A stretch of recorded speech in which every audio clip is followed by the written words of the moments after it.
মনে হচ্ছে এটাই আমাদের রুম। আপনারাও কি আমার সাথে রুম পেয়েছেন? আরে এই মহিলার হাতে বেগুনি কালারের ব্যান্ড রয়েছে, মাফ করবেন আমাদের অন্য রুম ভুল করে চলে এসেছি। তোমার মাথা খারাপ হয়ে যায় নাই তো? আমাদের তো এই রুমটাই ছিল। কিন্তু ওই মহিলার হাতে বেগুনি কালারের ব্যান্ড ছিল যেগুলো অসুস্থ লোকদের দেয়া হয়, আর যদি ভাবিও ওই মহিলার সাথে থাকি ভাবিও অসুস্থ হয়ে পড়বে। তাহলে নার্স আমাদের এই রুমটা কেন দিল? মাফ করবেন আমি ভুল করে আপনাকে অন্য রুম দিয়ে ফেলেছি, এটা আপনার রুম।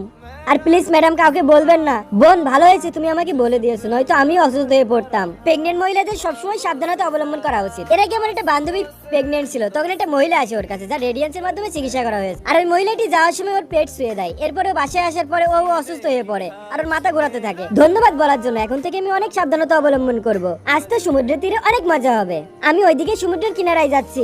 দাঁড়া, ওইদিকে যেও না, ওইদিকে লাল কাপড় বাঁধা আছে আর লাল কাপড় বিপদ সঙ্গে ধুয়ে থাকে। আরে তুমিও না উল্টো পাল্টা বলতে থাকো, সমুদ্রের ভিতর আবার কিসের বিপদ? সব তো একই রকম দেখতে। আরে কেউ আমার বাচ্চাকে বাঁচাও, ও সমুদ্রের এখানে এসে হারিয়ে গেছে। ওই লাল কাপড় টাঙানো আছে ওইদিকে গেছিল। এখন আপনার বাচ্চা ঠিক আছে, তবে আপনি খেয়াল রাখা উচিত ছিল, ওখানে লাল কাপড় পোতা আছে, ওর মানে বিপদ সংকেত।